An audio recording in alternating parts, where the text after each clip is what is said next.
हिंदी के जो सेंटेंस होते हैं उनको इंग्लिश बनाना काफ़ी ज़्यादा प्रॉब्लम भरा काम हो जाता है। और कई ऐसे सेंटेंस भी होते हैं जो मान लो हम डेली यूज़ के अंदर काम में लेते हैं, लेकिन फिर उनका इंग्लिश बनाते समय हमारे सामने प्रॉब्लम आ जाती है। और कई बार एग्जाम के अंदर जो क्वेश्चन आंसर लिखते हैं उनमें भी ऐसे सेंटेंस हम लोग यूज़ ले सकते हैं, लेकिन बनाना ही नहीं आता, इस वजह से फिर वो हम लोग प्रॉब्लम में फंस जाते हैं। आज मैं आपको समझाने वाला हूँ कि के बावजूद, मना करने के बावजूद, या फिर ये जो वर्ड है इसका यूज आप लोग वाक्य में किस प्रकार से कर सकते हो, ये चीज हम लोग अब समझने वाले हैं। ठीक है, आपने जब जो ग्रामर के टॉपिक पढ़े होंगे उनके अंदर बीच में आपके नाम जरूर देखने को मिला होगा इन spite of.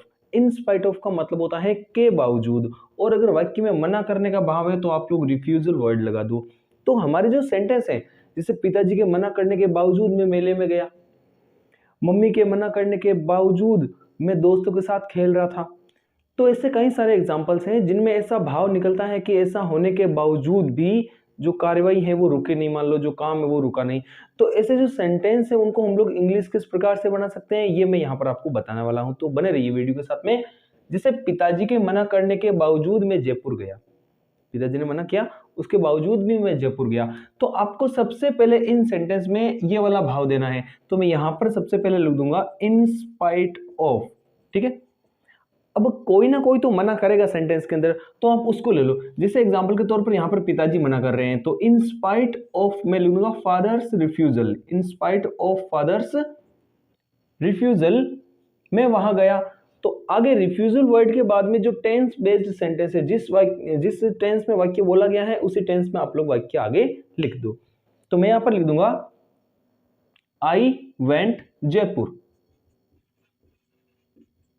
I went Jaipur. बस आपका सेंटेंस बन गया, इतना ही करना है। सबसे पहले इन स्पाइट ऑफ, फिर कौन सा व्यक्ति है वो मना कर रहा है वो लिखो, रिफ्यूजल वर्ड लिखो, मना करने का भाव है तो, और टेंस बेस्ड जो सेंटेंस है उसको वापस वैसा का वैसा लिख दो, और आपको कुछ नहीं करना है। जैसे आप लोग देखो ये सेंटेंस किस प्रकार से बन सकता है, कमेंट सेक्शन में बताओ। मेरे मना करने के बावजूद उसने खाना बनाया, तो in spite of my refusal, मैंने मना किया था उसे, in spite of my refusal ही, या फिर शी, खाना तो शी बनाएगी, ही थोड़ी बनाएगा, तो रिफ्यूजल शी कुक्ड फूड। आगे बात समझ में।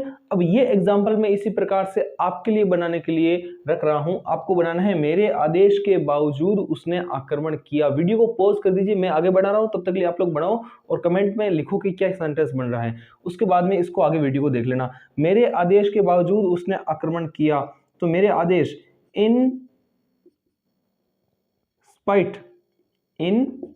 स्पाइट ऑफ माई ऑर्डर्स, मेरे आदेश, एक ही आदेश, in spite of my order उसने आक्रमण किया,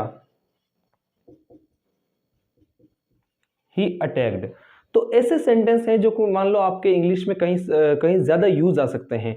तो आगे भी ऐसे और वीडियोस हैं जो कि आपके डेली यूज में काम में आ सकते हैं, वो आते रहेंगे।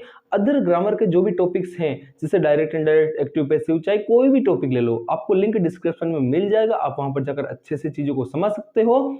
और जो 10th और 12th की जो एक्स्ट्रा क्लासेस हैं, या फिर बोल सकते हो लाइव क्लासेस हैं, वो आपको संडे को देखने को मिल जाएगी शाम 7 बजे। तो वीडियो को लाइक जरूर कर दीजिए, और ऐसे ही इंटरेस्टिंग वीडियोस के लिए हमारे चैनल को सब्सक्राइब जरूर कर दीजिए। Thank you. जय हिंद, जय भारत।